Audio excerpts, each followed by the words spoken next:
Meus irmãos, hoje nós vamos entrar no 5º capítulo do livro de Eclesiastes. 5º capítulo, nós vamos falar mais uma vez sobre a arte de viver bem.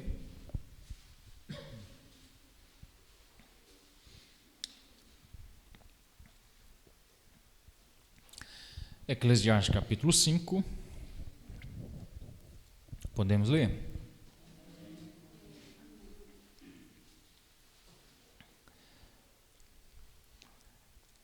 A partir do verso 1, ele começa abordando aqui uma questão sobremodo elevada na igreja desses dias que nós vivemos também. Guarda o pé quando entrares na casa de Deus. Chegar-se para ouvir é melhor do que oferecer sacrifício de tolos, pois não sabem que fazem mal. Não te precipites com a tua boca, nem o teu coração se apresse a pronunciar palavra alguma diante de Deus, porque Deus está nos céus e tu estás na terra. Portanto, sejam poucas as tuas palavras, porque dos muitos trabalhos vêm os sonhos, e do muito falar palavras nécias. Quando a Deus fizeres algum voto, não tardes em cumpri-lo, porque não se agrada de tolos. Cumpre o voto que fazes. Melhor é que não votes do que votes e não cumpras. Não consintas que a tua boca te faça culpado, nem digas diante do mensageiro de Deus que foi inadvertência. Por que razão se iraria Deus por causa da tua palavra, a ponto de destruir as obras das tuas mãos? Porque, como na multidão dos sonhos a vaidade, assim também nas muitas palavras. Tu, porém, teme a Deus. Amém. As informações estão chegando já. A revelação chegou.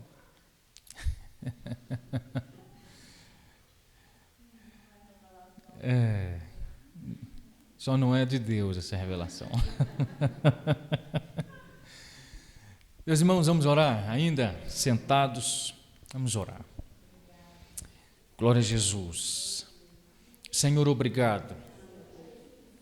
Obrigado, Senhor, por mais esta oportunidade de poder alimentar-nos juntos na mesa da palavra, pois que o Espírito Santo põe o banquete todos os dias, desce o maná para alimentar a igreja. Em nome de Jesus, é nossa oração que o Espírito Santo ilumine nossa mente, a fim de dissipar em nós toda a escuridade de pecado, de trevas, de desconhecimento, de ignorância, toda a escuridão das trevas do pecado. Dissipa em nós pela graça que há em Cristo Jesus. Ilumina agora, Espírito Santo, a nossa mente, a fim de que nós sejamos abençoados assim, agraciados por Tua presença e Tua ação direta, e assim nos dê compreensão da revelação bíblica, para que possamos por ela ser transformados dia a dia em novas criaturas, conforme a Tua palavra diz, que o justo vai crescendo de fé em fé, de glória em glória, até que a aurora do justo brilhe como a luz do dia. Em nome de Jesus é nossa oração. Amém. Meus irmãos, hoje, pela 5ª vez nós estamos aqui falando sobre A Arte de Viver Bem. Esse tema dessa série de mensagens que Deus pôs no nosso coração vem com o objetivo de proporcionar aos irmãos a cura para suas emoções, cura para os seus sentimentos, até porque existe diferença entre um e outro. Emoção é aquilo que você sente na hora do acontecimento. Uma pessoa te prejudicou, você sente raiva, é uma resposta psíquica, emocional, é uma raiva. Alguma coisa te aconteceu e você se entristeceu, é uma emoção da tristeza. Sentimento é diferente, sentimento é a emoção elaborada, é uma emoção que foi tratada, foi amadurecida do ponto de vista psíquico, emocional e para nós também aqui na igreja, espiritualmente. Essa mensagem, ela objetiva isso, trazer cura, trazer resposta de Deus para a sua vida, para a vida das pessoas que puderem receber essas mensagens. Talvez você não meditou em muitas coisas que nós dissemos aqui. Essas mensagens estão postadas no grupo da igreja e o André vai pegar essas 5 mensagens primeiras, que são as 4 e essa de hoje. Ele vai fazer uma playlist, vai postar lá o link para você acessar a mensagem que você quiser, e depois também você pode enviar para outras pessoas que você quiser, para poder usar isso aí de modo evangelístico, enfim, para que Deus fale a essas pessoas. Hoje eu quero trabalhar mais uma vez aqui o tema, a arte de viver bem. Salomão está falando sobre que a vida se baseia em relacionamentos e relacionamentos maduros. Na semana passada nós terminamos falando sobre isso, quando ele vai falar que no verso 12 do capítulo 4, o cordão de 3 dobras é mais resistente, ele não se quebra facilmente. É uma metáfora que ele está usando, é uma comparação que ele está fazendo com os relacionamentos da vida, dizendo que uma vez que a vida se baseia em relacionamentos, ou uma vez que a vida acontece a partir dos nossos relacionamentos, nós temos relacionamentos que nos marcam negativamente, mas temos aqueles que também nos marcam positivamente, e que esses relacionamentos positivos, eles precisam ser fortalecidos a ponto de não se quebrarem. Por quê? Porque é nesses relacionamentos positivos, nesses relacionamentos produtivos, nesses relacionamentos saudáveis, é que nós vamos ser curados. Então tem aquelas pessoas que você já se desapontou com elas, tem aquelas pessoas que já te decepcionaram. Essas são pessoas cujos relacionamentos são improdutivos, relacionamentos tóxicos que fazem mal, que intoxicam a alma, que trazem emoções ruins para aquela relação. Essas pessoas, esses relacionamentos, você não pode cultivar, porque elas realmente te fazem mal. Elas agridem o tempo todo, através de maquinações, através de traições, através de tantos outros malefícios. Esses relacionamentos não tem como seguir. Nós citamos o texto de 1 Coríntios 15, 33, quando o texto fala da corrupção. A corrupção está, a ideia da corrupção no texto está atrelada à podridão. Então esses relacionamentos são relacionamentos apodrecidos e que vão apodrecendo as pessoas que são afetadas então por esse relacionamento. Salomão vai estabelecer a ideia de que a vida pode seguir o seu curso saudável e encontrar para si a cura e o caminho possível através de relacionamentos que são produtivos. como esse que ele cita no capítulo 4, do verso 9 ao verso 12, e citando novamente o verso 12, ele vai falar que esse relacionamento precisa ser fortalecido.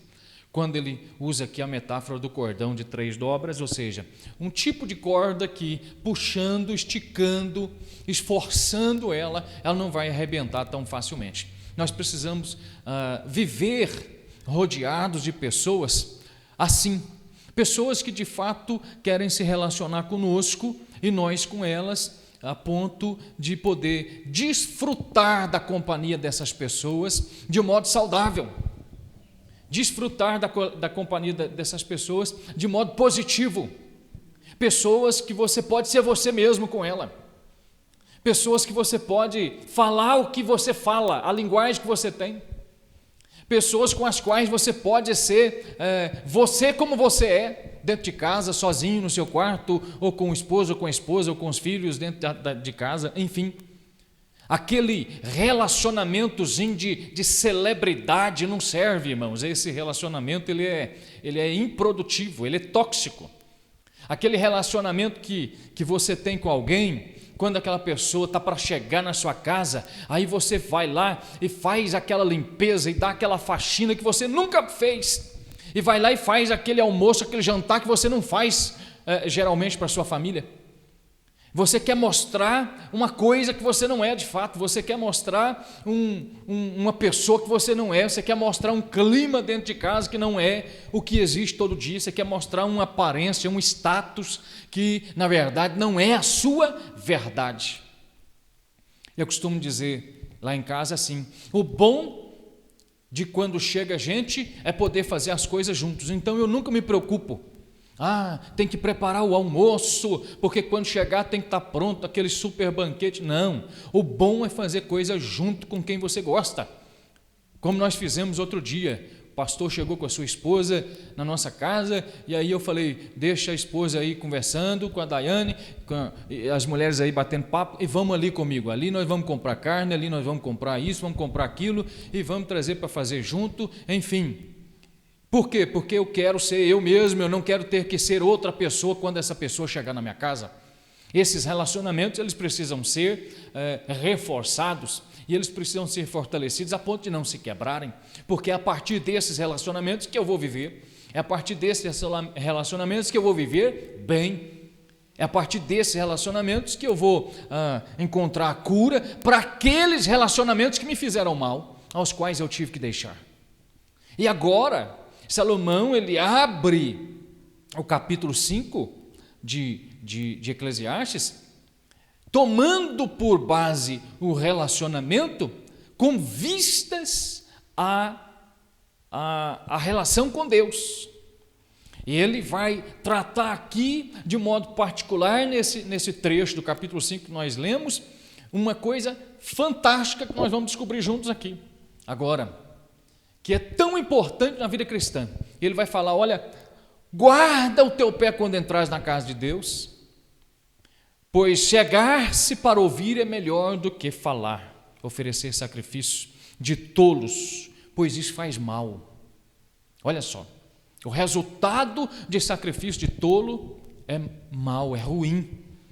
E aí ele vai citar que a precipitação das palavras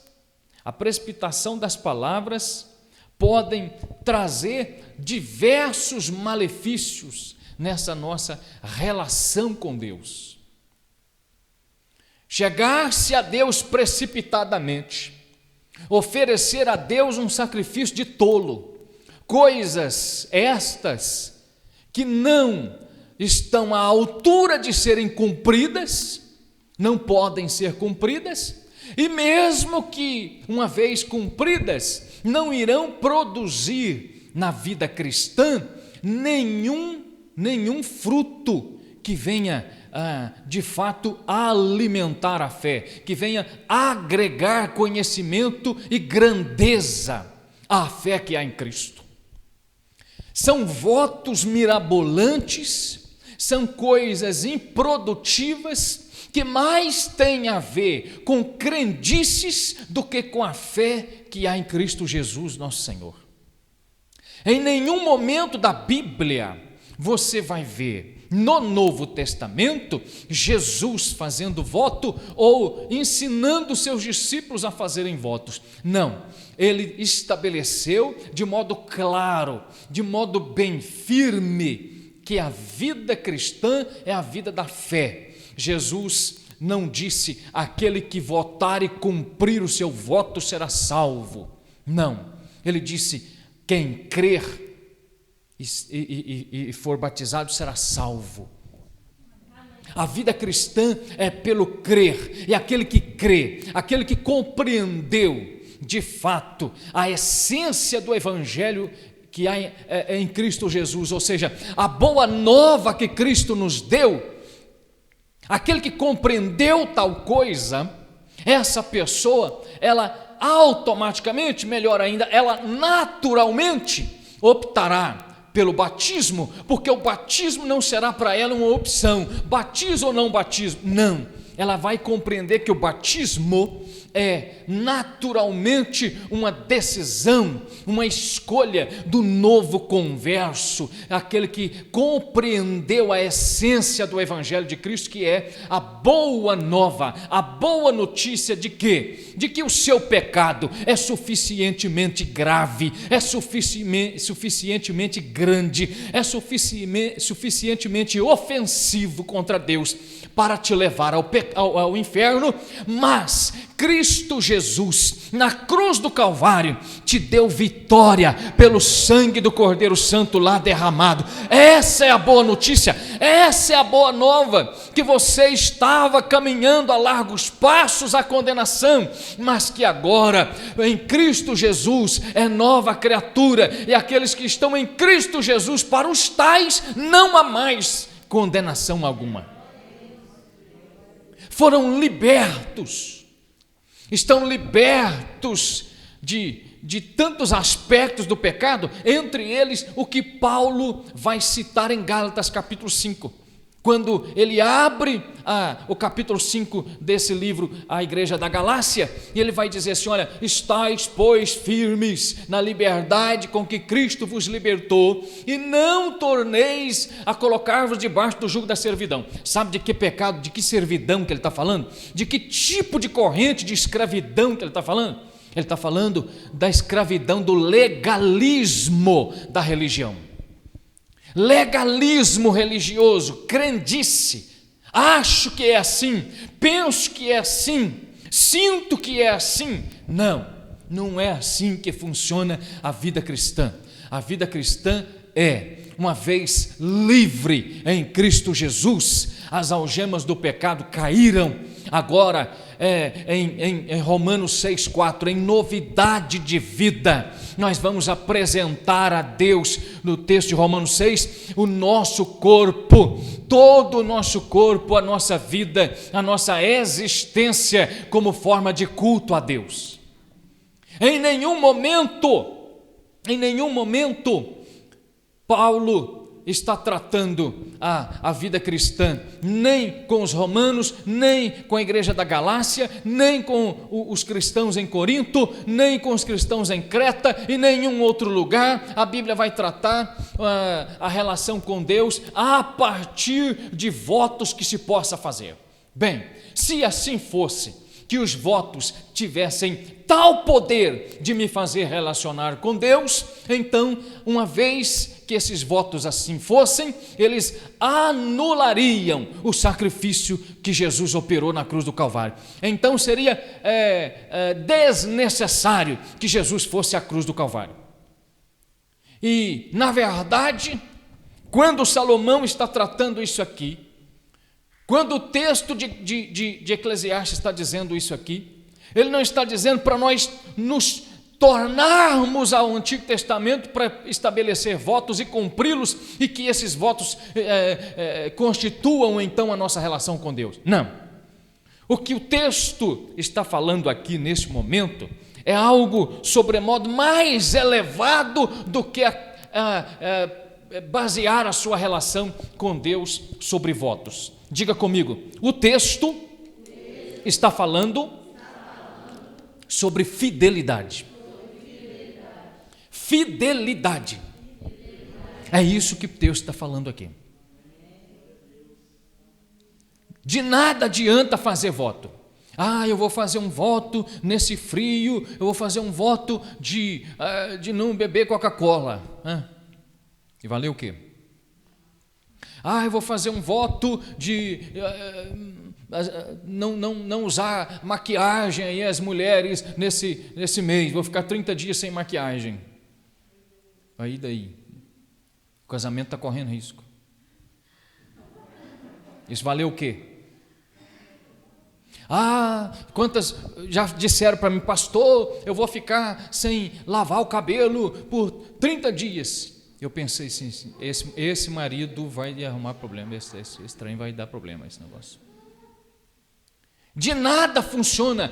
Eu vou fazer isso, eu vou estabelecer, eu vou andar tantos quilômetros a pé, eu vou fazer uma caminhada, eu vou fazer aquilo outro e não sei o quê. Irmãos, isso tudo baseia-se em crendice. Tudo isso é desnecessário para me santificar, tudo isso é desnecessário para me fazer relacionar com Deus. A minha relação com Deus não passa pelo que eu faço, a minha relação com Deus passa pelo que Jesus fez na cruz do Calvário. O Gólgota é testemunho do que Jesus fez, e quando Ele fez e acabou tudo. Está feito, tetelestai, está pago, está consumado. A minha relação com Deus passa por aquilo que Jesus fez. Eu preciso crer em tudo que Ele fez. Se eu creio em tudo que Ele fez, então tudo que Ele fez é suficiente para mim, é suficiente para me fazer relacionar com Deus, com o Pai. Mas eu queria tomar por empréstimo aqui a ideia de Salomão, para a gente pensar na questão da fidelidade, para os nossos dias hoje, para o nosso tempo agora. O que é que a igreja está fazendo para ser fiel a Deus nesse momento? O que é que a igreja está fazendo para permanecer como igreja nesse tempo? Há muitos dias eu estou observando a postura de crentes da nossa igreja, bem como também a postura de outras igrejas que conhecemos. E eu fico equiparando as coisas, observando comportamentos, e como eu lido com comportamentos há muito tempo, eu fico observando comportamentos e pensando como os comportamentos vão revelando para nós o que há nas personalidades, o que há na estrutura de crença, o que há no caráter, o que há no modo de cada um ver a vida, enfim.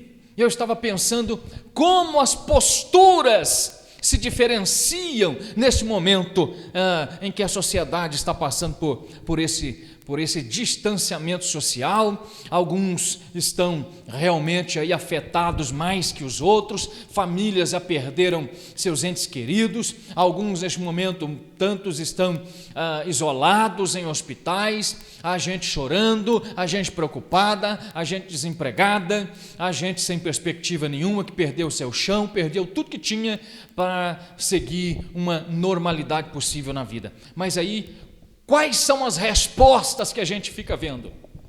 Quais são as respostas que a gente observa?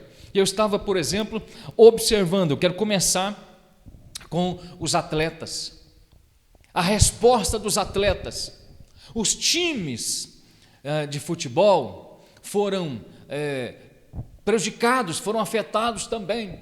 Eles vivem da arrecadação da arquibancada. Cada jogo é uma arrecadação que eles precisam fazer para que aquela empresa que é o time de futebol possa subsistir como empresa num mercado tão competitivo. E, enfim, eu estava observando as respostas que os jogadores de futebol e outros atletas de outras modalidades estão dando para essa pandemia, para essa situação toda. Eu estava vendo, por exemplo, a resposta lá do comportamento do Cristiano Ronaldo. O Cristiano Ronaldo tem, se eu não me engano, 2 ou 3 filhos, ele não está podendo sair de casa, mora lá em Portugal, enfim, uma hora na Europa, uma hora em Portugal, que é a terra natal dele, na Europa, que eu digo, outros países onde ele joga, mas aí o que ele fez? Ele contratou um outro profissional para treinar com ele. Ele está pagando do bolso dele um outro profissional para treinar com ele. Esse profissional foi para a casa dele, esse profissional foi morar lá, foi treinar com ele. Todo dia tem uma rotina de treinamento, todo dia tem uma série de coisas que eles têm que fazer, que têm que seguir pontualmente aquilo, porque não pode perder a qualidade do preparo físico, não pode perder. Aqui no Brasil, um outro atleta também, goleiro de um time de futebol, ele mora no sul do Brasil, ele alugou um campo só para ele treinar, porque os goleiros são assim, eles chegam antes de todo mundo no treinamento e eles saem depois de todo mundo, porque o treinamento dos goleiros é diferenciado do jogador de linha. E aí ele disse na reportagem, olha, eu não podia ficar só em casa comendo e dormindo, como se eu tivesse de férias, porque quando voltar a jogar, eu não vou ter tempo de me preparar, eu não posso engordar, eu não posso perder a qualidade física. Então o que ele fez? Ele alugou um campo, ele procurou o pessoal de um condomínio, tem um campo lá, ele contratou aquele espaço e contratou um outro profissional também para ajudá-lo, para lidar com o treinamento juntamente com ele lá, para ele responder a essa situação toda, a resposta que ele está dando. Mas eu quero passar para o lado de cá agora, para o lado da fé. Vamos pensar nas questões de fé. Quando tudo isso começou, eu me lembro que eu estava procurando uma música no celular. Eu sou pouco musical, eu não ouço muita música, mas quando eu ouço, eu gosto de ouvir boa música.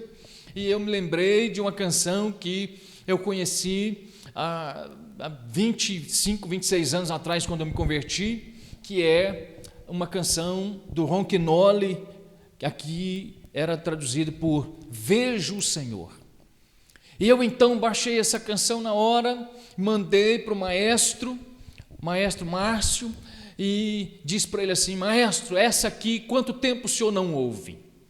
E aí ele respondeu daí a pouquinho assim, pastor, quanto tempo, quanta saudade e tal, mas eu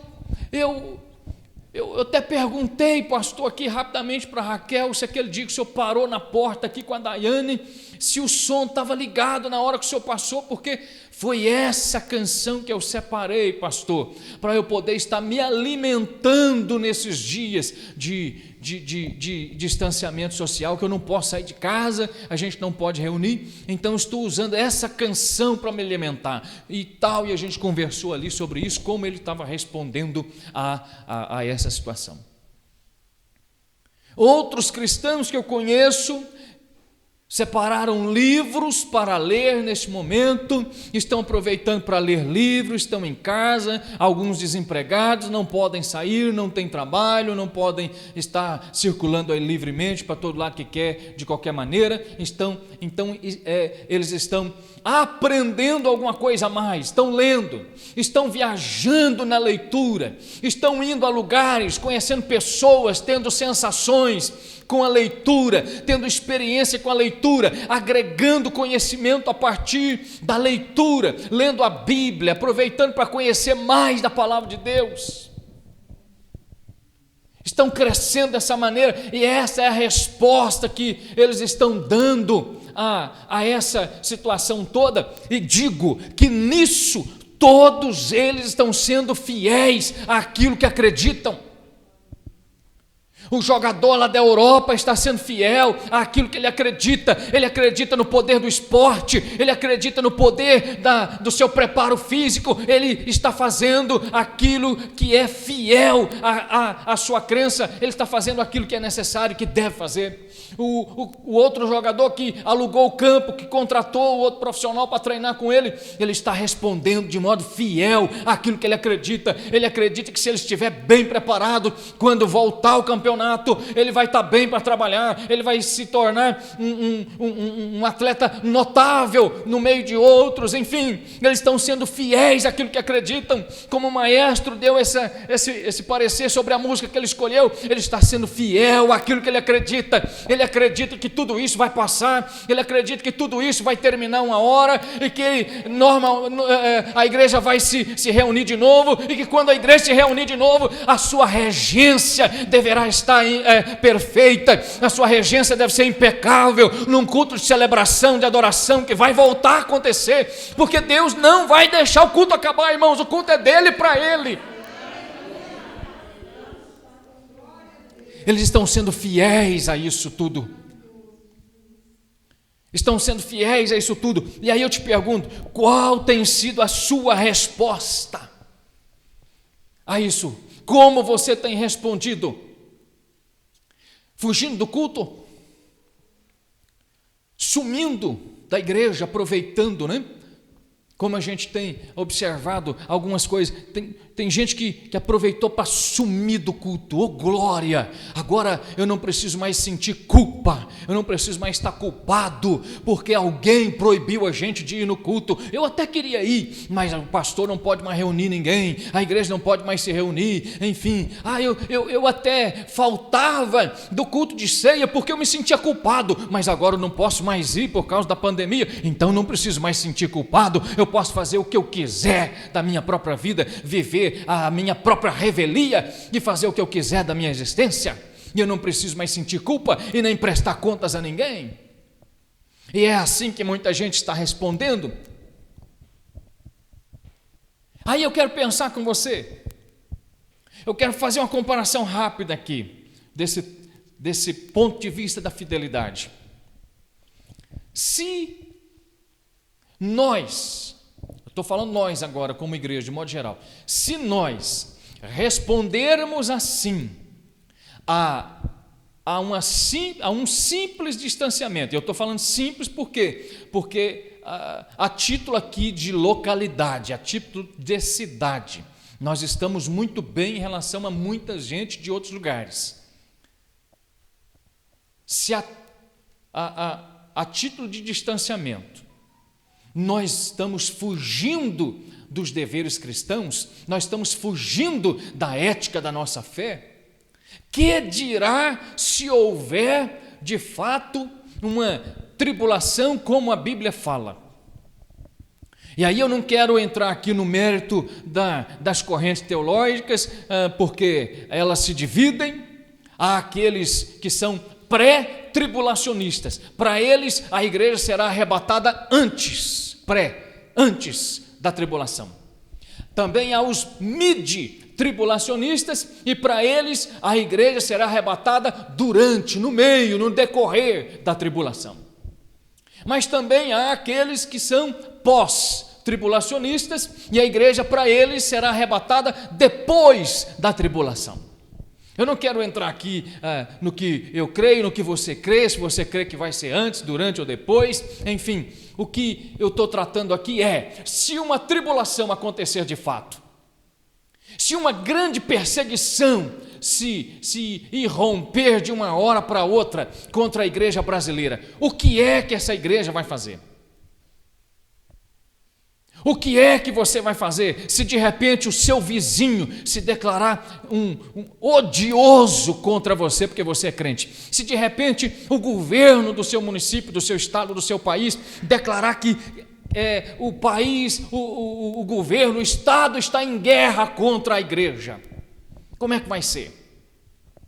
Se de fato a escola do estado declarar guerra ao aluno cristão, como é que vai ser? Que postura seria a sua? Ai, pastor, porque é tão perigoso? Ah, pastor, porque eu estou orando, pastor. Olha, pastor, sabe, pastor, eu me encontro em condição de ir para o céu. Outro dia eu estava conversando com uma pessoa que chegou de um outro estado, veio trabalhar numa empresa aqui, e na conversa descobri que ela era de uma determinada igreja lá. E eu disse: aqui tem a sua igreja, por que você não está congregando? Ah, pastor, não estou congregando. Sabe, pastor, porque a gente encontra umas diferenças assim, sabe? Eu sou de cidade grande, e aí eu vim para uma cidade pequena, a igreja tem uns costumes aqui e tal. Eu falei: e ela deixou de ser igreja por isso? Ela deixou de ser igreja porque você saiu de uma cidade de milhões de pessoas e veio para uma cidade de 10, 12 mil só? Ela deixou de ser igreja? Não, pastor, eu me encontro, pastor, numa condição de crente ainda. Eu não me vejo fora da comunhão, não. Olha, diz para essa pessoa: comunhão, filha, é só no corpo. A gente só tem comunhão no corpo de Cristo. Não tem comunhão de membro fora do corpo. Membro fora do corpo, ele não é membro, ele não é corpo. Comunhão é só no corpo.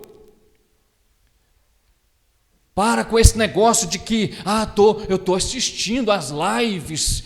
Irmãos, esse negócio de live ainda vai dar problema para muita gente, sabe? Porque a vida cristã não se baseia em live, a vida cristã não se baseia em post, em podcast, a vida cristã não se baseia em vídeo de Facebook, não, a vida cristã não se baseia nisso, a vida cristã se baseia em comunhão. A vida cristã é koinonia, é comunhão, é tudo em comum. A vida cristã é um junto com o outro, e todos em Cristo Jesus, nosso Senhor e Deus. Mas eu quero parar por aqui hoje, nesses 7 versículos só. Eu quero pensar com você sobre qual tem sido a sua resposta nesse tempo para você viver bem. Qual tem sido a sua resposta? Você passa o dia e metade da noite, pelo menos, escutando notícias ruins? Você fica o tempo todo catando reportagem de jornais na televisão? Você fica recebendo o tempo todo aquele lixo que chega lá no seu WhatsApp o tempo todo, aquela mentirada toda de Facebook que chega lá e tal. Não estou aqui desqualificando a utilidade dessas redes sociais, não é isso não. Eu estou dizendo para você que você precisa pensar sobre que resposta você tem dado a isso. Como é que você tem feito com a sua vida cristã? Como é que você tem feito para nutrir a sua fé? O que é que você tem feito? Eu tenho conversado com muitas pessoas, e com todas aquelas que eu converso, que mantiveram vivas na memória, no coração, a experiência da fé. Essas pessoas têm respondido de modo muito positivo, saudável e produtivo. Elas não estão passando mal, elas estão deitando e dormindo bem. Elas estão se satisfazendo em Cristo Jesus, nosso Senhor. Elas continuam esperançosas de que Cristo, Senhor e Deus, está no controle, de que o trono e o cordeiro ainda têm o poder para controlar tudo isso. Eu tenho conversado com muita gente, e essas pessoas têm dito: pastor, olha, nós estamos orando, nós estamos crendo, vai passar, a igreja vai ser vitoriosa, nós estamos rompendo, ainda que a nossa consciência de realidade social tenha sido quebrada.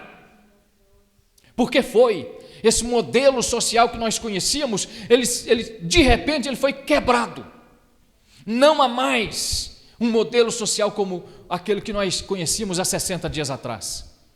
Mudou. Nunca mais nós seremos os mesmos. Não há como a sociedade ser a mesma depois disso. Mas a grande diferença está na resposta. Como eu estou respondendo, como você está respondendo. Você continua orando? Você continua orando, sabendo que Deus está ali para te ouvir, sabendo que o seu quarto continua sendo um lugar de dobrar os joelhos e chamar a Deus de Pai. Você continua lembrando que toda vez que você disser Pai, Ele está lá para te chamar de filho. Você continua crendo que a palavra de Deus não mudou, que a pandemia não trouxe vírus nenhum para a palavra, que ela não perdeu o seu poder nem validade, que ainda que passe em céus e terra, ela continua sendo a palavra de Deus, ela continua sendo a luz a lâmpada para os seus pés e a luz para os seus caminhos. Aleluia. Você continua acreditando que a igreja é a noiva do Cordeiro e que Jesus tem um compromisso com a sua noiva, Ele está aliançado com a sua noiva, Ele não vai deixar de casar com ela. A igreja está esperando o chamamento final, a igreja está esperando a trombeta soar, e a Bíblia diz que a trombeta soará, aleluia, a trombeta soará, e quando a trombeta soar, os crentes em Cristo ressuscitarão primeiro, e depois nós, os que estivermos vivos, seremos chamados aos céus com o Senhor. Aleluia. Qual tem sido a sua resposta, crente fiel? Oh, aleluia. Glória a Deus, glória a Deus. Eu queria que você saísse daqui hoje, nessa noite, eu queria que você pensasse sobre essa primeira parte aqui do capítulo 5 de Eclesiastes. Pense sobre qual tem sido a sua resposta. Você tem feito votos loucos e mirabolantes? Senhor, quando passar isso, eu vou doar isso e isso para a igreja. Senhor, se o Senhor me livrar desse mal, me não deixar eu pegar nenhum tipo de vírus, eu vou fazer isso. Não, irmão, não precisa ficar fazendo essas coisas. É só você responder fielmente ao Senhor. Deus está procurando os fiéis da terra. Os olhos do Senhor estão sobre a terra. Não precisa fazer nada dessas coisas. A vida cristã não se baseia naquilo que você faz. A vida cristã se baseia naquilo que Cristo fez na cruz do Calvário. Fique de pé no seu lugar, por favor.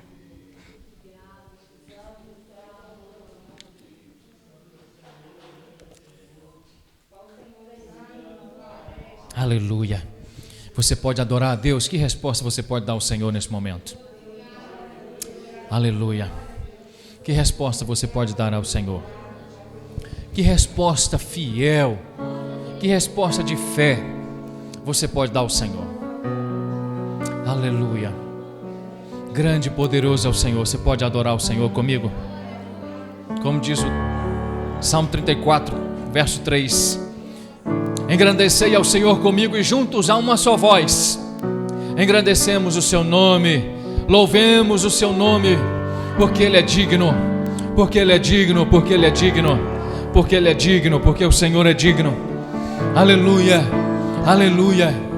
O Senhor, os olhos do Senhor estão sobre a terra. Oh, aleluia. Os olhos do Senhor estão sobre a terra. Deus é fiel à sua palavra na nossa vida. Deus não é fiel a nenhum tipo de voto, irmãos. Não, Deus não é fiel a crendices. Deus é fiel à sua palavra. Jesus deixou claro, João capítulo 15, é a palavra do Senhor que diz: nós precisamos estar aliançados com Deus pela palavra, não pelos votos, mas pela palavra. Votos são crendices, a palavra é vida, a palavra é verdadeira. Quando o texto vai dizer: se permanecerdes em mim e as minhas palavras permanecerem em vós, pedireis o que quiserdes e vos será feito. Nisto é glorificado meu Pai, em que deis muito frutos, e assim vos tornareis meus discípulos. Aleluia. Nossa relação com Deus tem que passar necessariamente pela palavra. Amém. Quantos aqui amam a palavra de Deus? Você ama a palavra de Deus, querido? A palavra de Deus tem que ser tudo para nós. Ela tem que ser o suficiente para nós. Se a palavra de Deus é o suficiente para nós, nós não precisamos de crendices. Nós temos um relacionamento vivo, produtivo com Deus. Um cordão de 3 dobras, fortalecido, não se quebra. Oh, glória a Deus. Senhor, essa é nossa oração. Essa é nossa oração. Que a graça do Senhor venha sobre a nossa vida para tanto. Que a graça do Senhor alcance, meu Deus, a nossa vida nesse sentido. E que a nossa resposta ao Senhor, a nossa resposta ao chamado divino, diante dessa pandemia, diante desse quadro social e diante dessa era, diante dessa vida da pós-modernidade, que a nossa resposta seja uma resposta de fé, seja uma resposta viva, seja uma resposta que agrade a Deus, como um culto de celebração, de adoração, porque é isso que Paulo conclamava a igreja a fazer na igreja romana. Meu Deus, a igreja deveria apresentar ao Senhor um culto racional, de uma mente transformada, renovada, que deveria acontecer a partir de uma existência que reside num corpo que serve como culto vivo, agradável e santo a Deus. Aleluia, aleluia, aleluia. Que o grande amor de Deus Pai e a graça salvadora de Deus em Cristo Jesus e a consolação do Espírito Santo Consolador ser conosco hoje, agora e sempre, até aquele grande dia, quando lá estaremos todos os que tivermos respondido fielmente à chamada divina. Permaneça fiel, querido. Crê e será salvo em nome de Jesus. Permaneça fiel. Aquele que permanecer até o fim será salvo. Responda ao Senhor fielmente à chamada divina em nome de Jesus. Deus te abençoe. Um abraço, vale o dia. A palavra vale a vida.